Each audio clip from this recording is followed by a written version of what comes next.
Hello, everyone. It's been a few weeks since those of you who watch this video on a regular basis from the parish, a few weeks since I was last interviewing somebody or talking myself. Tonight, it's actually evening when I'm doing this, it's Wednesday night. I wanted to come on and share a few reflections on the deacon who was assigned to our parish for the last 5 years, who's been a good friend of mine for 30 years, Bob Bender.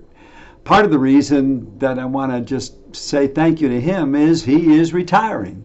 And in fact, as a deacon, this weekend he will be preaching at all the masses very appropriately at St. Vincent because it's Father's Day weekend. And certainly I'm a father in one way, people call me father, but he's the real authentic father. He changed diapers. He helped little kids grow up. He learned to cook and do all those other kind of things. And so he's a true dad. And he's a grandfather, not only because he has 4 grandchildren, but I've known him for the years, and he is a very grand person at whatever he does, including being a father and a grandfather. So I'm going to talk just a little bit about him and our relationship, but I wanted to get this out that this Sunday, this coming Sunday, which is Father's Day weekend, that between the masses, we have a mass at 8:30 a.m. and a mass at 11 a.m. So between about 9:30 and 10:30, 10:45, we're going to have a little reception for Bob. He didn't want a big deal. It's going to be in the family center. You come in there, and it'll be in one of the rooms. And thankfully now, people can gather. They don't have to wear the mask. There'll be food. There'll be fellowship. We're going to be getting back to our friendship weekends once a month that we can see each other and each other's smiles. And so we're going to remember him and thank God and thank him for him at that little get-together. Please consider coming. I know if you're coming to the 8:30 a.m. Mass, come over afterward for a little bit. If you're coming to the 11 a.m. Mass, come a half hour or 40 minutes beforehand. We'll just have a few little refreshments and let him know what he's meant to us. He has preached once a month all the masses for the last 5 years, in addition to doing other services too. I've been very grateful because when I came a little over 5 years ago, there wasn't a deacon, and I was hoping maybe we could get one. As a priest for 47 years, believe it or not, I've always had a deacon going back 47 years ago. And I think they've always added so much to the life of a parish. Those of you who may not know, a deacon primarily is a ministry of service. And often they have another full-time job, unless they're retired from that job, as Bob was. And they're married usually, and children, grandchildren. And what they can do, they assist. First of all, they assist at Mass. That's where people see them mainly by preaching, which is great, because one of the reasons I like having a deacon, especially where I'm the only priest regularly at the Masses on the weekend, is hearing a different voice.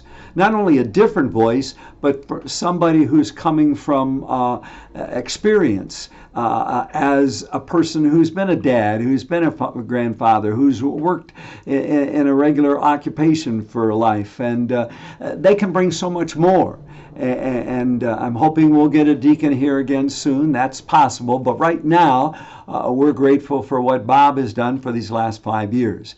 His preaching, always people give him positive feedback and tell him that, and I tell him because I love, that's another thing. As a priest, I can sit there and hear somebody else preach that can inspire me and speak to my heart. I mean, I value preaching on the other weeks, but being able to listen to somebody, especially somebody so reflective and insightful and inspirational as Bob Bender was and is. He's retiring from this position in part because he and Marty, and she's also been with him, beautiful woman. They've been married for well over 40 years, that they were going to have more of an opportunity to see their grandchildren now, who both live, both sets of parents, their son and their daughter with their kids live out of state. And so being able to see that, especially after this year when we've been all prevented from being able to connect in heart-to-heart relational kind of ways. So we are grateful to him, and we hope that some of you will stop by. Just let me mention that in addition to what he did preaching, that's what people would see. Bob also came from a background. He was a clinical director and a counselor for many years at Akron Child Guidance and Family Solutions. And so he's had a great sensitivity and an expertise in counseling, especially families. And he's done some of that in the 5 years that he's been here. We all know the reality of family life today. Some people are going through some struggles, or there may be some pinch points, or there may be some loss or hurt, or whatever it may be.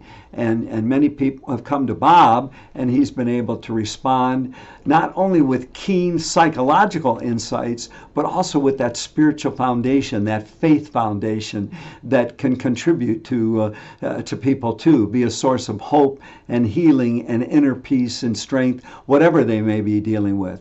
Especially, he had a focus through the years on children, and so he has a great sensitivity to children and a reminder to us all to really care about the young people in our midst. In addition, Bob was involved in the RCIA. Some of you may not know what those letters stand for. They do not stand for, as I've told people, the Roman Catholic Intelligence Agency. They stand for the Rite of Christian Initiation of Adults. And many people have gone through that and gone through some other programs where Bob was an excellent teacher of the faith. And also learned and could help people take real faith and pass it on to daily life situations. He would visit the sick, he especially shut-ins, and again, many other things that he would do whenever he was asked to do in the course of the year. He was also an effective parish leader and helping train others to be good leaders. So we remember Bob. I'm real grateful for him. We keep him in prayer, and I know this next phase of his life, he'll continue to care not only for his own family, but he's always cared for the wider human family. Bob, thank you. God bless you. We'll miss you. We're glad you've been here these 5 years.